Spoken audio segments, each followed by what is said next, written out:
Hey guys, it's Drake, and today I will be making a video as an introduction to Byzantine poetry.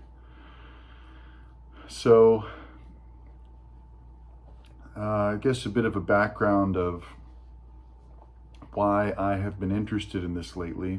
It's somewhat of an outgrowth of my effort to make a list of like global world literature in the sense of classics. For a long while, I've known that the literary history of the Eastern Roman Empire or Byzantium has been a gap for me.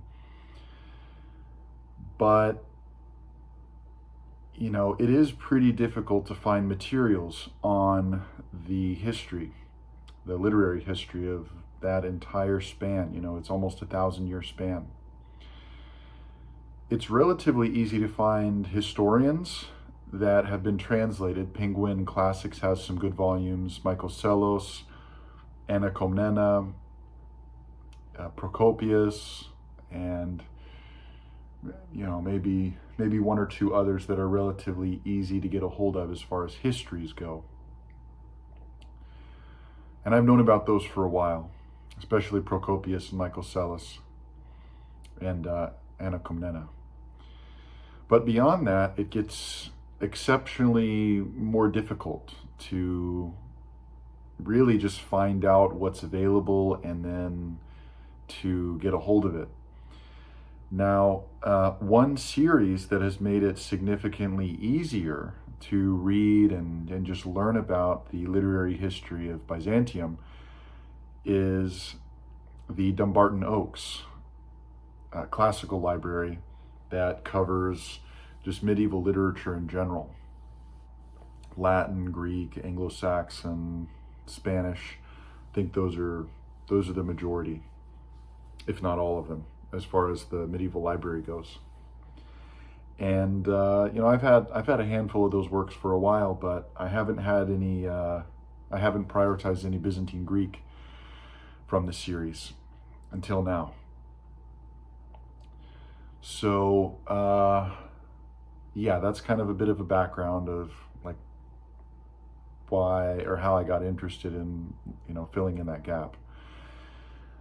Then the direct cause of me being able to show you the books I'm about to show you is finding the podcast of Anthony Kaldelis, which is called Byzantium and Friends. Now, who is Anthony Kaldelis?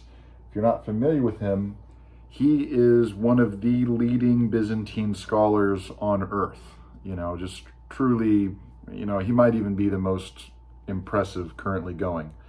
At least for popularizing Byzantium, there's no one even close. I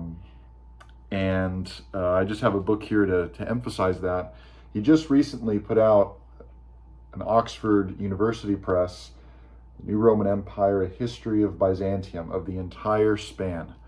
And this is a serious work, 1,000 pages, totally cited and up to date. Just amazing. I've only sampled periods of it, the moments that I'm most interested in with Byzantium.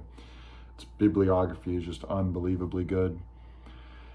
And his podcast, Byzantium and Friends, is amazing. He has podcasts with all the major Byzantine scholars that I guess hypothetically speak English and went on his podcast. And he has an entire podcast devoted to Byzantine poetry, where he invited Mark Lauksterman onto the podcast, and for about an hour they talk about Byzantine poetry. So I listened to that podcast, listened to it twice now, because I was so fascinated with it and just wanted to learn the information. And so then therefore it set me off on looking into Mark Lauksterman. Now, Mark Lauksterman is a professor at Oxford currently, professor of Byzantine poetry, I think, literature, I'm not sure, Byzantine culture. But anyway, he's at Oxford now.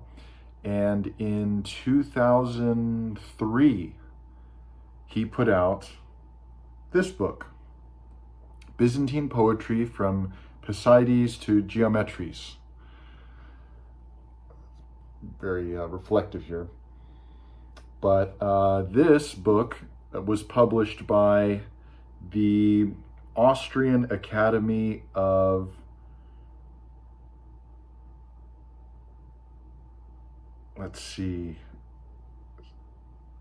social study, I think. And this is specifically for Byzantine studies. Now, like I mentioned, this is put out in 2003. Oh, excuse me. And it's part 1. So there is a second volume, which was intended to be published by 2006, if I remember correctly. And that never happened. It took until 2019 for volume 2 to be put out. And he gives a very funny comment about that in the introduction to volume 2. But it is a 2-volume work. It's about 800 pages. Volume 1 has about half of that. And it's called Byzantine Poetry from Pisides to Geometries, Texts and Contexts. So it's not an anthology, and it's not strictly like a narrative history of Byzantine poetry. It is from 600 to the year 1000, so it does cover, in the end, a relatively large span, 400 years. But, Byzantine literary history spans, in the end, like about 400 to, you can go to 1400. So about 1,000 years. So, why did he only pick 600 to 1000? Well, that's really the height of Byzantium. It's the period where the poetry specifically, but literary culture was developing, pretty rapidly. And it's right before Byzantium's peak and then general collapse into a lesser power of the region. There is another scholar who has written a history of Byzantine literature, which I won't go into today. I don't have the works on hand. They're much harder to find than this book is. And this book, even this 2-volume work, is still relatively difficult to get a hold of. I'm sure there are still some copies available if you're watching this video, but they might go fast. I'm not sure. So, 2003, he puts out volume 1. Now, I want to read an extract from the beginning of volume 1, just to give you an idea of what's going on with this book. Let me see. All right. Chapter 1, Byzantine Poetry in Context. In The Secret of Eloquence, a book on Arabic stylistics written in 1062 by the Syrian Ibn Sinan al-Kafaji, we read an amusing anecdote about a line of Al-Mutanabi, which happened to come to the attention of the Byzantine emperor.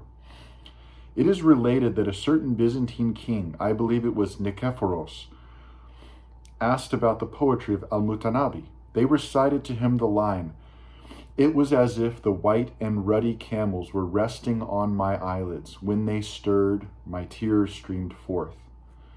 Its meaning was explained to him in Greek, but he did not like it. "What a liar this man is," he said. "How can a camel rest on a man's eye?" Now, I do not believe that the reason for this lies in what I said before about translating from Arabic into other languages, and the disparity in this respect, but there exist in our tongue metaphorical and other beautiful conventional expressions such as are not found in other languages. And the end of the quote there.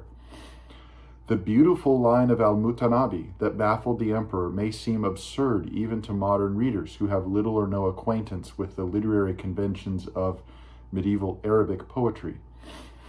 In order to understand the bold metaphor of camels on eyelids, the reader certainly has to know that the sorrow of leaving one's beloved or staying behind when someone else leaves is usually expressed in Arabic poetry by portraying the caravan of camels trailing into the desert at dawn.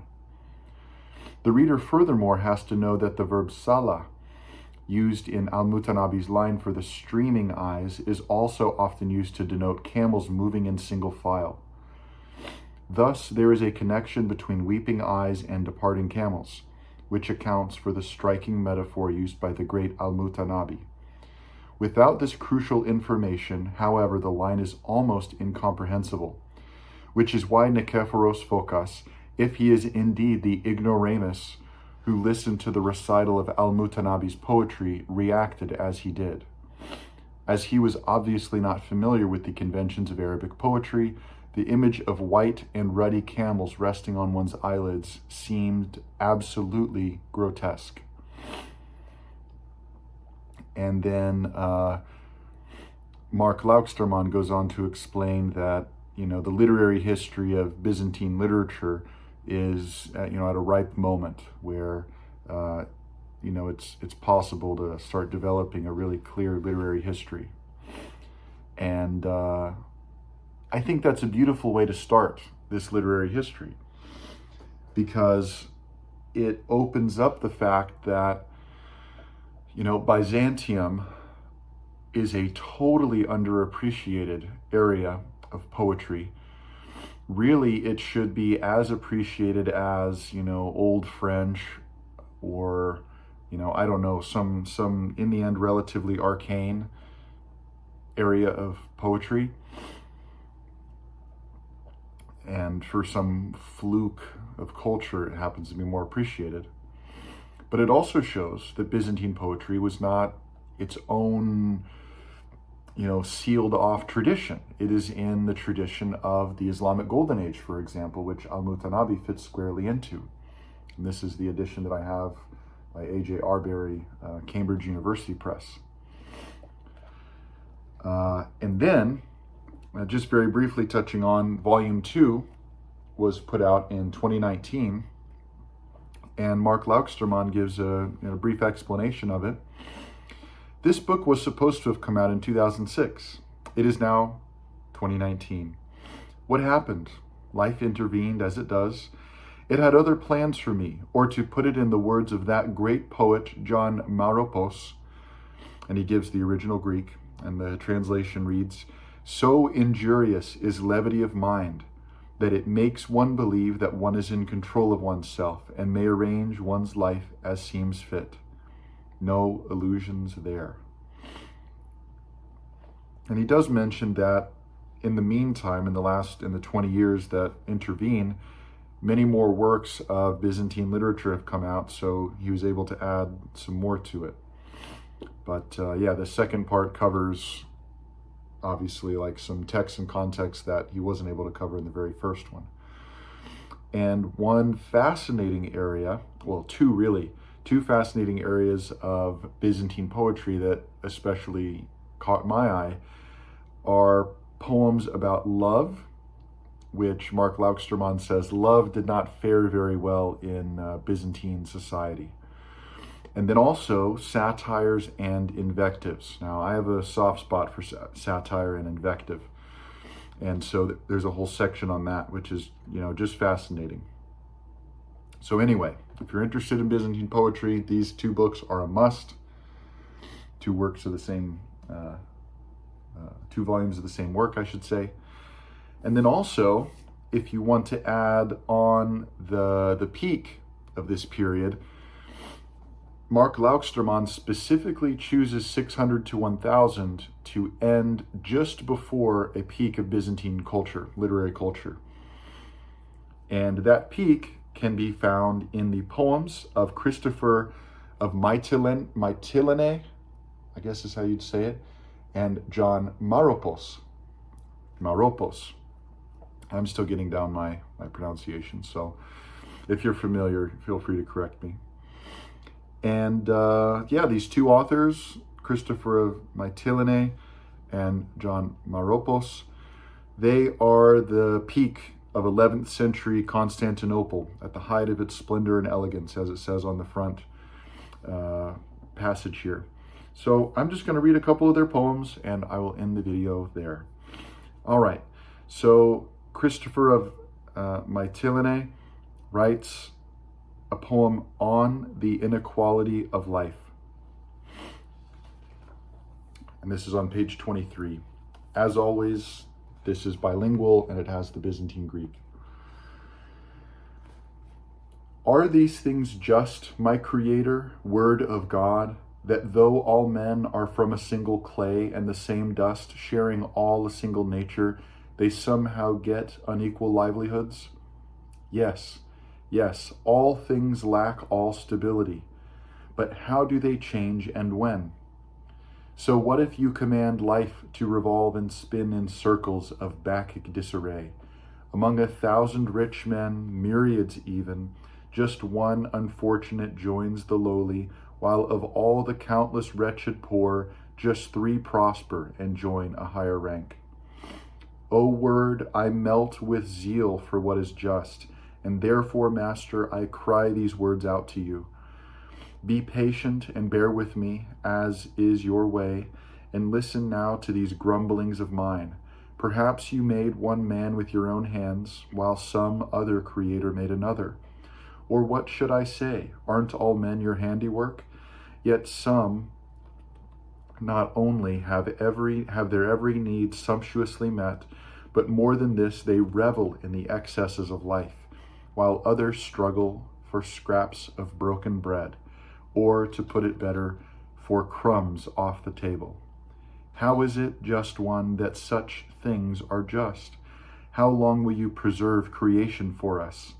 Shake it apart or flood it once more, but make sure no one gets a second ark.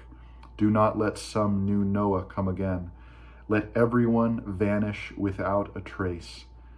But if, as you promised, my magnanimous Christ, you do not wish to flood your earth again, I know, of course, you keep your promises, then cast down Atlas from on high with your hand, turn all creation upside down with him, mixing heaven and earth and confounding it all, that would bring equality to everyone. And that is, of course, a universal theme. We can still read authors writing about the same ideas today. And about 500 years before that poem was written, we have Boethius writing on the consolation of philosophy about the same ideas. That first one was the poet Christopher, and then this second one is by John Maropos.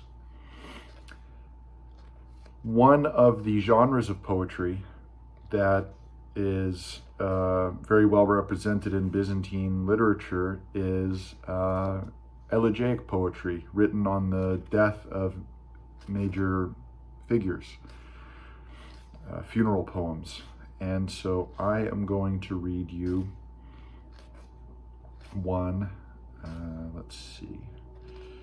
I lost it. Pardon me for 1 second. All right. Here it is. Okay. Funeral verses for the Vestarches Andronikos.